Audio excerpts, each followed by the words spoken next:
Hello, we have some more Final Fantasy XIV storyline going in. I've got my announcer voice going. Kev, how you doing? Okay, I messed up so bad. I'm not gonna try to restart that. We're just gonna live in the failure. All right, the quest is called Outside Help, level 88, given to us by Lucia, whose voice I will have to try to do again probably. I'm so sorry, as usual.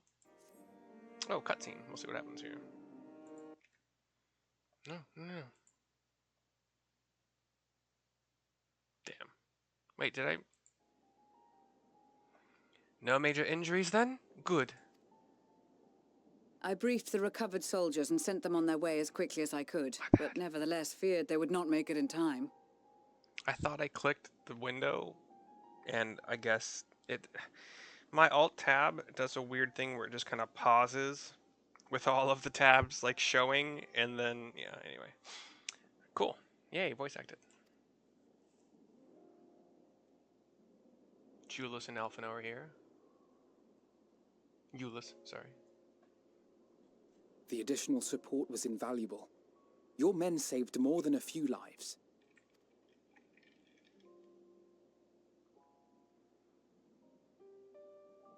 Though not all, I regret to say.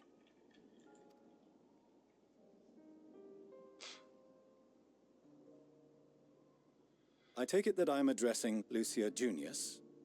I'm the Forum's envoy, Fortuneau Leveilleur. And you are owed an explanation for these most dire developments. The Scions are in a circle with the other two and Euless. An oval, really. Another trial wrought by the final days. I was beginning to suspect as much. You doubtless feel some consternation having been forced to abandon your original plan. But trust me when I say you were right to send the refugees elsewhere. Beasts have been sighted within the capital. Perhaps it was a stroke of grim fortune that the population was decimated beforehand, as they've yet to appear in any great number, but in time. In any case, Maxima leads the remainder of the contingent in an effort to cull the creatures and evacuate the populace as we speak. Once the airships have taken to the skies, I pray your men can be persuaded to join him. You'll permit us to retain our weapons? I wouldn't have sent you after the Scions were I expecting you to stab them in the back. And I, for one, would not consider past transgressions more relevant than future contributions. Regardless of the circumstances that saw us at odds before, we need men of courage now, more than ever.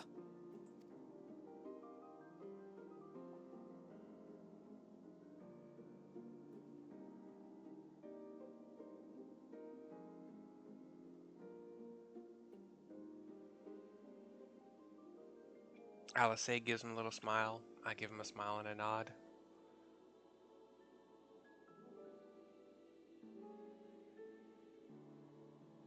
We swore to defend Garlemald, and so we shall.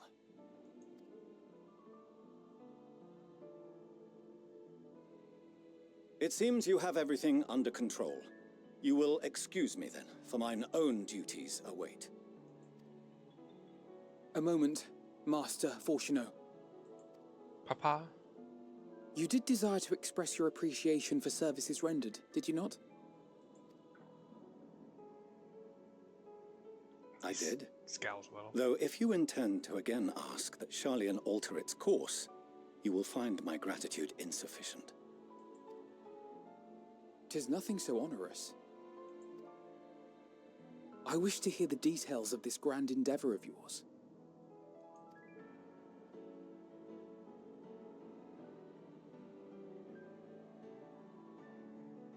Do you swear to listen and to learn, and not to embark upon some scheme to impede us? I swear.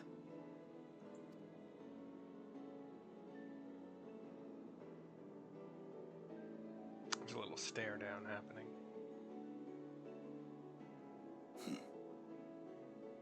Any other, I would doubt. But you I trust to keep your word. For not once have you broken it. Very well. I will request that the Forum make you privy to our plans. You may await our summons at the Baldessian Annex, assuming the decision is in your favor. Does that suffice? It does. You have my thanks. Excellent.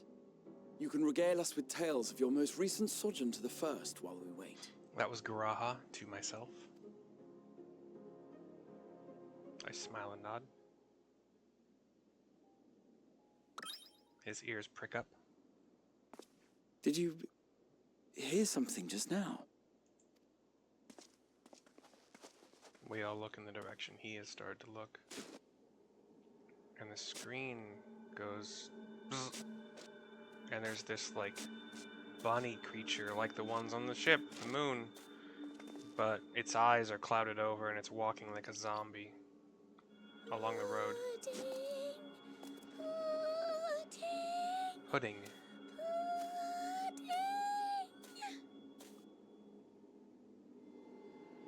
And there's some weird flakes of black energy kind of. Where, oh, where is this star's blasted pudding? Oh, really?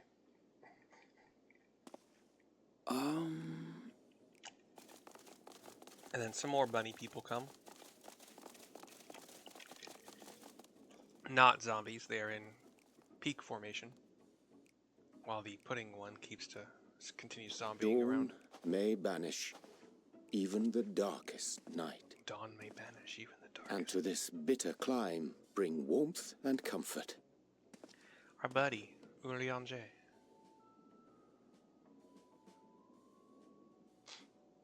'Tis heartening to see such an assembly upon my return. I thought often of you whilst I looked down upon our star's brilliance from the moon above. Yes, but what are you doing here? And dressed like that? Aren't you cold? I suppose he is wearing a sleeveless shirt.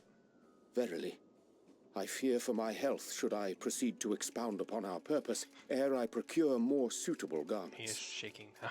That's cute. That's cute. Good job. Then allow me to summarize. We're here because none of you lot are up there.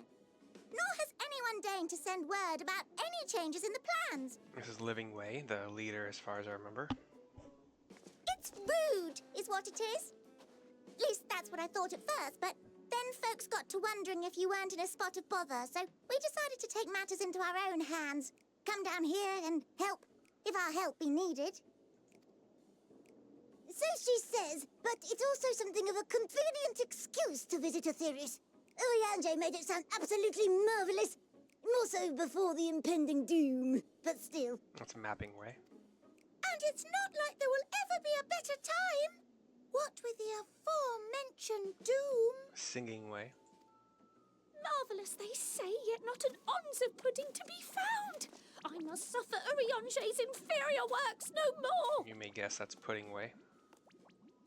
Little pudding cups are. Hey! Maybe consider the plight of present company before you go blathering on about pudding and doom? Living Way again. Ahem. As I was saying, should you require any assistance with whatever, we are at your disposal. We were born from Heidelin's love for the lives of this star, so naturally we would much prefer to see them continue. Twiddling our thumbs up on the moon is hardly conducive to that, though, is it? Not when you've all got such precious thoughts and feelings and hopes for the future deserving of more active preservation. Speaking to Urianger made us realize that while we've carried out our duties to the letter, we've failed to fulfill them in spirit. From there, it was just a hop, skip, and a jump towards resolving to do better. So please, show us how. Help us help you. I don't know. Forgive me, but are they Thy distant collaborators, indeed. Hail, fellow! Well met! You'd be a member of the Forum, would you? It's an honor and a pleasure to meet you at last. I'm Livingway, Hydalen's right paw! That last bit is very important. As am I, if I may humbly say so myself. I bid you welcome to our star, Livingway. On behalf of the Forum, I thank you for traveling such a distance to meet us. As you have surmised, preparations for the Exodus have not proceeded as smoothly as we had hoped. I should be happy to personally escort you to our headquarters in Charlian, where you may advise us as you deem fit.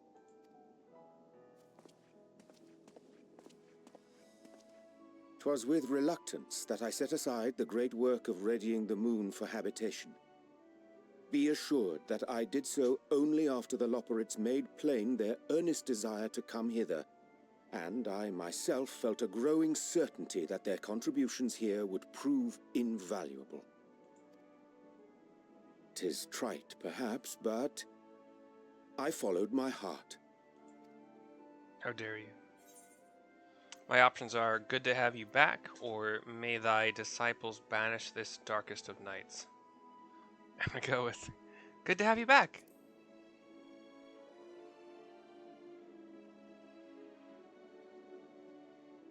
For a time, at least. Nevertheless, 'twas worth the journey to find present company well. Will thou attend us at the Forum and lend thine own wisdom? Me? Wisdom? I'm not a druid or a cleric. If that's all quite settled, can we start moving before Urianger catches his death? But Even I'm freezing out here. What do you mean even I'm? You're wearing a light leather jacket. Not protection against the cold. Oh, I dare say you'll warm up quickly once you're aboard the airship. Trust me. Sat shoulder to shoulder with our fur-covered friends. I went to when I was in high school. I met a girl who became my friend, and she helped me figure out how to dress better for a period of time. And this involved going to Aeropostale, I think, but for sure we went to the I can't remember, Abercrombie. We went inside Abercrombie, and we got me a t-shirt that was a little bit too tight, but that's what it was, I guess, and a jacket. The jacket looks like it would be warm, but I went to this cold as butt high school football game, and I was in a t-shirt and this jacket thinking I'll be fine. I was freezing. I just stayed. I kept staying, and then my friend, who I really hadn't... I lost touch with friends in high school, which is kind of why I play video games now, like this. But my friend happened to be there. They happened to have an extra blanket, and he and his girlfriend, who basically... I was at least part of the reason that we basically forced him to ask her to dance at a middle school dance. We knew he liked her. She was a very cute girl. We all liked her, you know. But we thought that he would probably be the best fit, and we bugged him, and we did it, and he danced with her, and you know, they had a rocky relationship here and there, but they ended up getting married eventually. But they were the ones who were cuddled up at a football game at that high school, and they loaned me their extra blanket, and that was all it took. I survived, and I learned a lesson. But yeah, this Alice's red, probably thin leather jacket is not protection against the cold.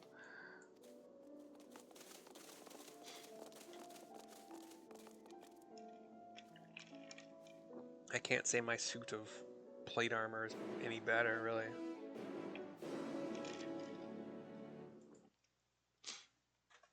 Alright.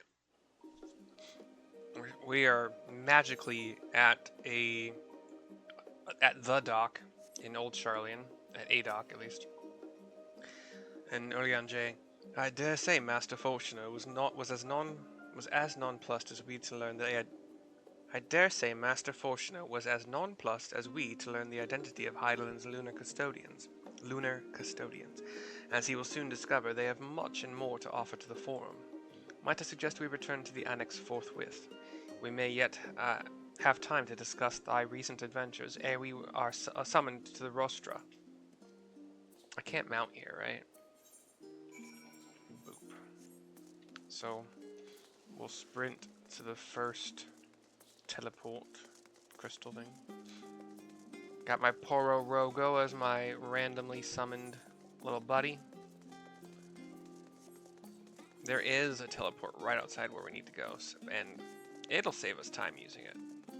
So we run along this curved harbor pathway.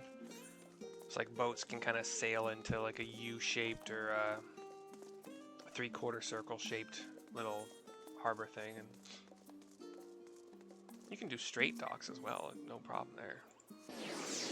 Probably makes it easier to sail in and out, honestly. But if you're getting crafty and you want to make your docks look cuter for whatever reason, make them a little bit curved for no reason whatsoever, except for the cuteness factor. But we'll enter our room in the Baldessian Annex, which gets us a cutscene. Yep. Please keep talking. Please, please, please, please, please.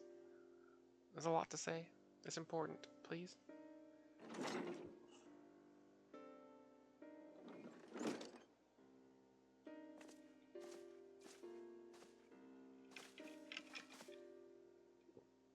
Damn it. Okay, thank you, Stola, Kryl, and there's a lot of voices here. Kryl and Tataru are all here as well. Thancred says, "Not that I'm complaining, Orionje, but I wasn't expecting to see you quite so soon." "Nor I thee. In extolling the virtues of Aetherius, I did inadvertently awaken in the Loporites a desire to avert our beloved star's demise." Y'shtola, "Kryl tells us you have obtained new knowledge that may aid us in our ongoing efforts. I've news to share regarding our study of the ethereal sea, but your findings are certain to be of greater interest, and so I would rather hear them first. To what revelations did Heidelin's Elpis flower lead?" I think for a second, too, and I start to tell them. The whole gang, for the first time in a while. Screen goes dark. Please talk now. Damn. "Then this dynamis is what drives the final days," as Alf know. "If it and Akasa are one and the same, this all but proves Nidhana's theory. We're an entity through sheer force of emotion to channel this vast, dormant reservoir into a raging river. Its power might surpass even that of ether." "But if our star is so replete with ether, said entity would need to be outside its influence to effectively manipulate the dynamis of the great expanse," says LSA. Graha, "Meteon, or rather the sorrow and suffering of fallen civilizations that she has been hoarding for millennia. Untold anguish and fear and hatred, drawn from every corner of the universe, all for a single purpose, the destruction of Aetherius." "Then our foe is no longer some unknowable calamity," says Estinian. "We have but one aim, to defeat Meteon." "You make it sound so simple, but you're not wrong," says Stola. "Vanquish Meteon and we deliver the world from the final days, but to even attempt it, there are two conditions. First, we must determine her location. Before Meteon escaped, an enchantment was placed upon her by Venar, the woman who would become Heidelin." So she did become Heidelin! Okay. I didn't see that part happen. I don't remember it, but whatever. I guess it's implied. "The implications of temporal magics are not entirely understood, and so we cannot assume that our Heidelin and the Venat you met in Elpis are one and the same. Nevertheless, due to her intrinsic qualities as an all-powerful being, I'd wager that Heidelin possesses the knowledge we seek. However, whether she would share that knowledge with us, however, remains to be seen. After all, she intends for us to flee Aetherius, not to stay." Kryl says, "Here. Do you suppose she has abandoned her pursuit of Meteon?" The Venat I know would never give up, or no, but Meteon is still out there." The Venat I know would never give up.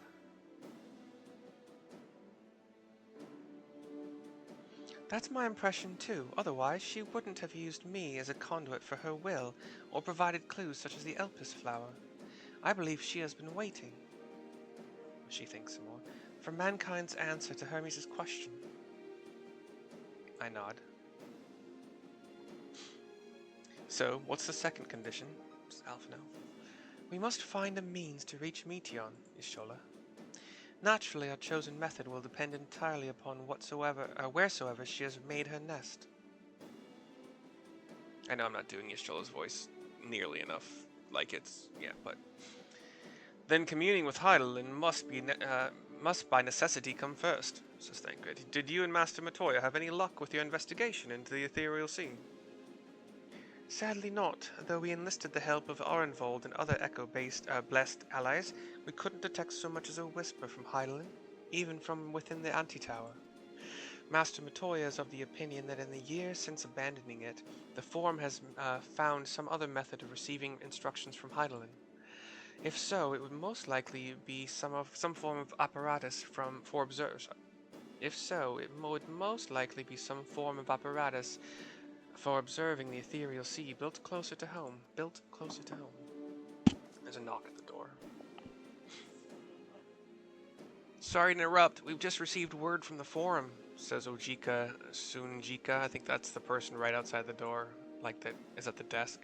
Your presence is required in the rostra, where they intend to discuss the Great Exodus. Then Father was able to persuade them. They're finally taking us seriously. Let's hear what they have to say.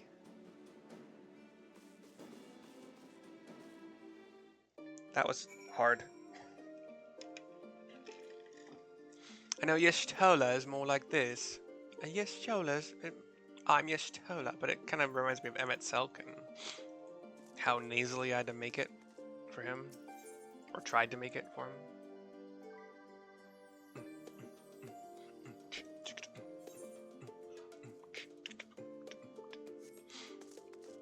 You know what? I know this is long-ish already, but let's go back into the hall really quick and just kind of talk to each one. There's no bubbles, but Urianger says, "'Twas Heidelin's commandment that in the event Zodiark should perish, the Loperites were to deliver the people of Aetherius from harm. Though that be the limit of their duties, they possess knowledge unparalleled of the great expanse and the means of its traversal. Should they be persuaded to assist in our efforts to reach Meteion, we would do well to heed their counsel." Estinian says, "At first I wasn't sure what to make of Hermes and his motives, but it's like we discussed at the Great Work. When faced with the harsh realities of life, some seek the release of death, others grow defiant. They fight. Either way, it is our right to choose." Alisei says, "Well, that was a much quicker response than I was expecting. Nice to know our efforts on the Magna Glacies didn't go unnoticed." Alphino says, "Father has granted us the opportunity we've been waiting for. Though we know not what information, if any, they intend to reveal, there is only one way to find out, to the rostra." Tataru says, "I hope you don't mind me staying behind while you attend your big meeting. The rostra reminds me a bit too much of the supremely scary tribunal in Ishgard. You'll forgive me if I keep my distance." "Yeah, I will. That's fine." Kryl says, "After you left for Golomold, I went to Labyrinthos and tried to reach Heidelin using the Elpis flower. Alas, my attempts were in vain. I can only assume that she spent a vast amount of her power in the confrontation with Fandaniel and is presently unable to communicate. Indeed, as her presence left my body, I could feel how quaint it had grown. Faint, sorry. I know that makes way more sense than quaint. Like quaint, what? Faint. Y'shtola, Master Matoya has suspected for some time that the Forum has been constructing a new facility for the purpose of surveying the ethereal sea. Of course, as the custodian of the Antitower, which would presumably be rendered obsolete as a result, she has a few things to say about that. Nothing that should be repeated in polite company, you understand?" I tried to kind of make it more nasally in the middle of it, but it didn't work. Thancred, "After sending Graha and Estinian back to Garlemald, I stayed in Locus Amoenus for a time. Being an imperial province, it was already in turmoil before the onset of the final days. You wouldn't believe the difficulties we had overseeing the evacuation of the villages we visited. I have faith that the detachment we left behind will continue our work and shepherd the people to safety, to what safety can be found in a world coming to an end. And Graha, final. To think the crystal tower of the first is capable of such feats as sending one's soul into the distant past. The events you witnessed and helped shape may yet hold the key to forestalling the final days. I'm reminded of dear friends in a future I unmade, whose selfless efforts saw the eighth umbral calamity averted. In this timeline, at least, too much has been sacrificed for us to abandon Aetherius now. Yeah, it's fun stuff. More practice for the various voices. I'm Yeshtola. No, that sounds like Emmett. Not a good Emmett either. I mean, not a good Yeshtola, not a good Emmett. Ishtola. Ishtola. So we run northeast. Can I go through here? Do I want to go through there? I don't think I want to go through there. I thought I wanted to go this. Oh yeah, okay. And then up this path. And then wait, is this the path? Yeah, this is the path. Okay.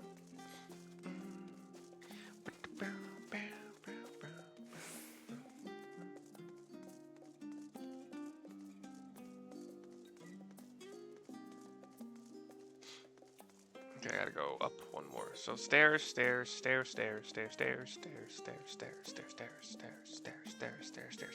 Okay, we got Rostra Steward.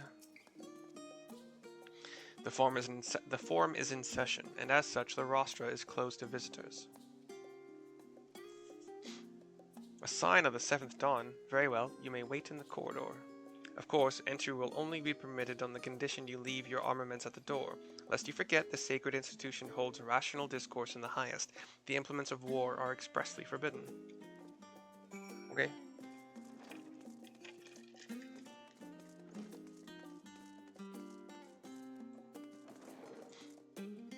We enter tall double doors. We have a corridor that leads to a circular, like, outer corridor, which I think is actually where we want to go. We want to go to the back side of it. That's kind of what it looks like. But there are several doors. Yep, there's a waiting destination point. So there's a door north, south, east, and west of this circular chamber in the middle. And we wait. Wait. And wait. And wait.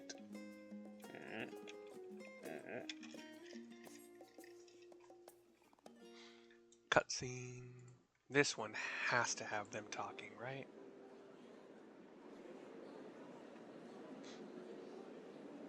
They wouldn't add this, like, prittle-prattle of multitudes of voices. Come on, do it. You know you wanna.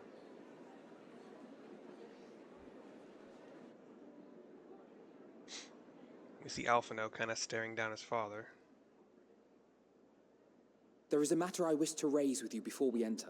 We're all in we're actually we're at that waiting point, destination marker, whatever it's called, right outside the double door that we're about to enter, theoretically. We are here to listen and to learn.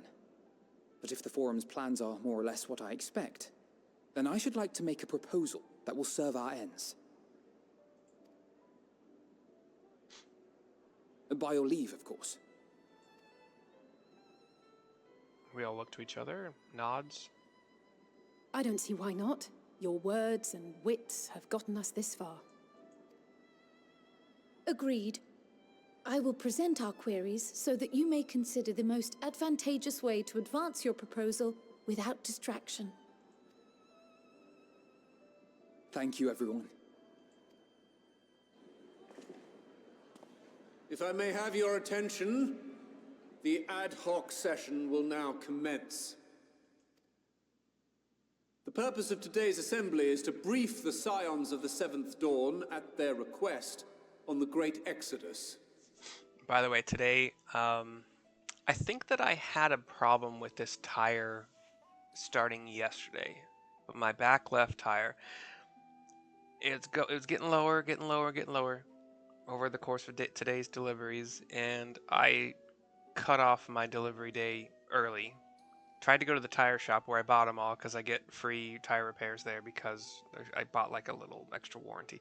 Otherwise, they'd be like 30, 40 bucks a patch or whatever.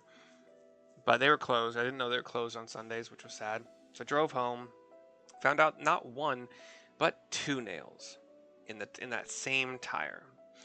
One of them is like has that T-shaped head, and then there was one that was like a thin one. And I was thinking, if it was just one nail, I could put the pressure on that one spot. So I could like move my car to where the pressure is on that one spot to hold the air in. I think that might be how it works. I'm not sure. And fill it up and hope I can just get to school tomorrow. But then I found the second nail. They're close, but I still can't put enough pressure on both of them to do the job. So I put on my spare. It was easier than I remember, but still annoying. And then, yeah, came in here, but 2 nails in the same tire in the course of a day. 24, 48 hours tops. It's so annoying that people will be probably like work crews or something like that are dropping nails and screws. I've been in Nashville for over 2 years now, 2 years and 3 months, give or take, and it has happened. I've gotten it, and I mean, I drive every day for work unless I'm doing like catering at Moe's or something, but in a little bit greater than 2.25 years, I found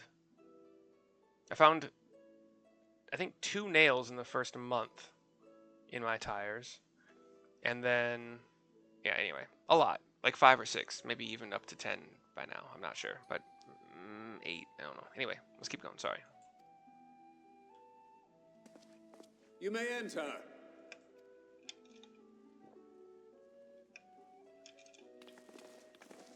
So, circular room, bottom level, table, like one continuous table in a circle. Maybe a half circle's actually to allow entrance, yeah. There's another level behind that, those tables and chairs of probably just chairs and desks, or another continuous. On behalf of the Forum, I commend your heroic actions on the Magna Glaciers. We shall not soon forget your service to us and the people of Radzat-Han. I think it might be 3 levels, so like 3 circular level, like 1 circle and then 2 empty circles, obviously, just like. The Satrap, whom we have informed of the refugees' new arrangements, sings your praises as well. As an expression of our gratitude, we will endeavor to answer your questions as fully and openly as we are able. Then let us begin. First, it is the Forum's objective to ferry the life and knowledge of this star to the moon. Am I correct? You are. It is for this purpose that Sharlayan has labored these many long years. We have collected biological samples and scientific records from across the star. When the time comes, they will be moved from their places in Labyrinthos and Numenon and conveyed to safety. Once that critical task has been accomplished, we will begin transporting the Sharlayan citizenry, which has been categorized into groups. The earliest arrivals are to ensure hospitable environs for those who come after.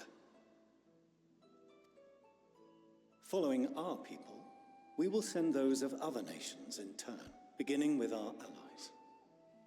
Radzat-Han was foremost among these, but since the final days have already come to Thavnair, we saw fit to include the refugees with earlier groupings.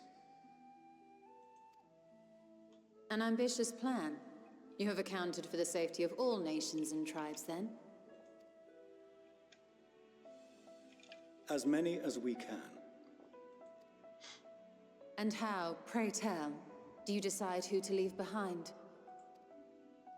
To journey beyond the sky is an unprecedented and immeasurably difficult endeavor.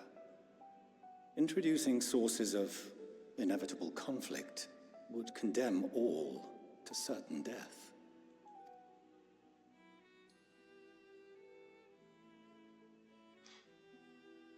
Questions as to the validity of that approach aside, are your plans proceeding apace? We're under the impression that your primary means of celestial transportation is incomplete.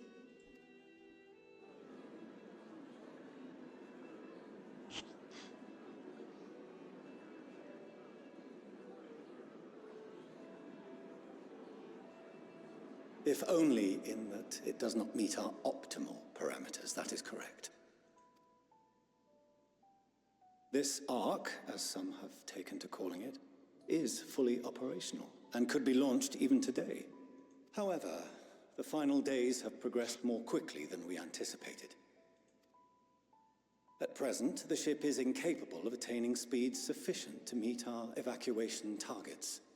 Should we put the vessel into service, as it is now, we will be unable to travel to the moon and back quickly enough to complete the necessary number of trips. Precious lives and knowledge will be lost. 7 hells. Is there anything to be done? The ether burner, the primary means of propulsion once the craft is in the space between stars, is undergoing testing to determine whether it can be made more efficient. Though cargo is being loaded for the initial phase of the Exodus, we are prepared to continue our experimentation up to the day before launch, should it prove necessary.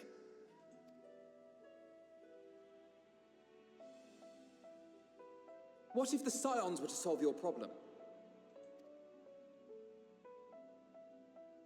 That came out. We shall help devise a means to improve the ether burner's efficiency, on 2 conditions. If we succeed, you must allow us to meet with Hydaelyn.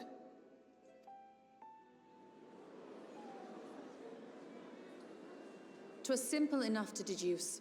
You have a Concord, and so you would never have abandoned the anti-tower had you no other means of communication. One far more convenient, I suspect.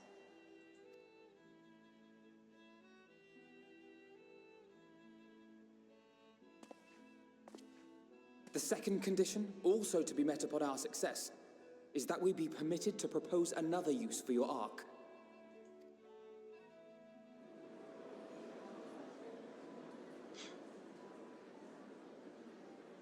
We would be at liberty to refuse this proposal.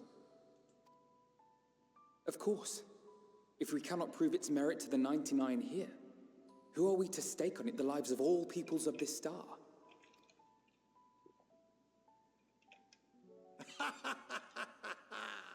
Delightful as always, Master Alfino.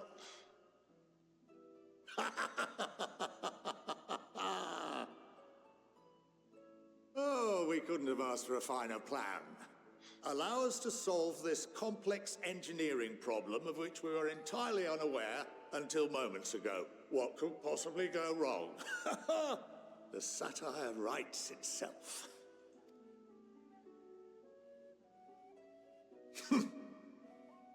Yet, what field has not benefited from a change in perspective?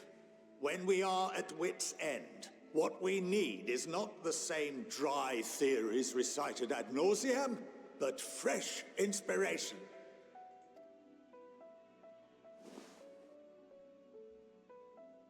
I, for one, have faith in my erstwhile students to provide it, and I find their terms to be perfectly acceptable. We do have a lot of, or at least a few very technologically gifted people on our side.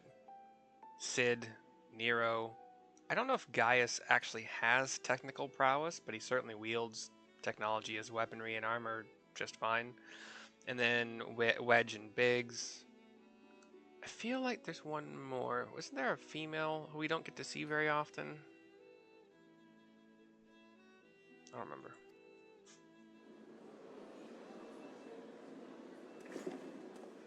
Order! Order! We have no time to waste on debate. I call a vote.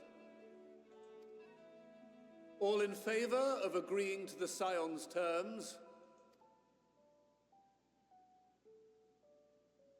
Hands start to go up. Not all of them, but we'll figure out the final count when the cutscene tells us.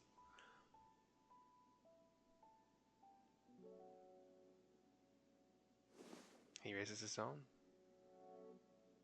71 in favor, 28 against. The ayes have it. Fortuneau, as the architect of this project, you are the best candidate to show them its current state. And bear in mind that regardless of your personal misgivings, this is the will of the Forum.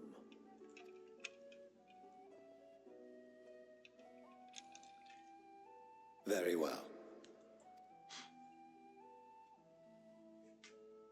I call this session to a close. Return to your tasks with urgency. The final days wait for none.